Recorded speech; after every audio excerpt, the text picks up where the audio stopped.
അമ്പലപ്പുഴ നീർക്കുന്നത്തെ ഒരു ബാറിൽ തിങ്കളാഴ്ചയാണ് ഒരു ഉത്തരേന്ത്യക്കാരൻ മദ്യപിക്കാനെത്തിയത്. അവിടെ ഉണ്ടായിരുന്ന ആർക്കോ ഒരു സംശയം, ഇത് ബണ്ടി ചോറല്ലേ എന്ന്.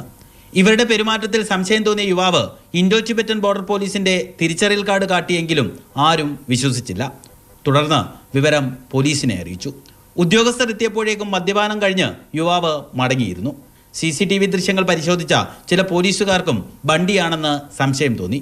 2 ദിവസം ജില്ലയിൽ ആകെ തിരഞ്ഞെങ്കിലും കണ്ടെത്താനായില്ല. ഒടുവിൽ ആളെ തിരിച്ചറിഞ്ഞു. മാവേലിക്കരയിലെ ITBP ജീവനക്കാരനാണ് ബണ്ടിയുടെ അപരൻ. രാജ്യത്താകമാനം 700-ലധികം കവർച്ചാ കേസിൽ പ്രതിയാണ് ബണ്ടി ചോർ. ധനവാന്മാരുടെയും ഉന്നത ഉദ്യോഗസ്ഥരുടെയും വീട്ടിൽ മാത്രം മോഷണം നടത്തുന്നതാണ് ഇയാളുടെ രീതി. തിരുവനന്തപുരം മരപ്പാലത്തെ ഒരു വീട്ടിൽ മോഷണം നടത്തിയതിന് 2013 ജനുവരിയിൽ ബണ്ടി ചോറിനെ കേരള പോലീസ് പിടികൂടിയിരുന്നു. 10 വർഷത്തെ ശിക്ഷ കഴിഞ്ഞ് ജയിലിൽ നിന്ന് പുറത്തിറങ്ങുമ്പോൾ മോഷണം നിർത്തുകയാണെന്ന് ഉദ്യോഗസ്ഥരോട് പറഞ്ഞിരുന്നു. സ്വകാര്യ അന്വേഷണ ഏജൻസി തുടങ്ങാനുള്ള ആഗ്രഹവും പ്രകടിപ്പിച്ചു. എന്നാൽ പഴയ ശീലം ബണ്ടി തുടർന്നു. കഴിഞ്ഞ വർഷം ഉത്തർപ്രദേശിൽ നിന്ന് ഡൽഹി പോലീസ് ബണ്ടി ചോറിനെ പിടികൂടിയിരുന്നു. ഇയാൾ നിലവിൽ ജയിലിലാണോ അതോ പുറത്താണോ എന്ന കാര്യം കേരള പോലീസ് അന്വേഷിക്കുന്നുണ്ട്.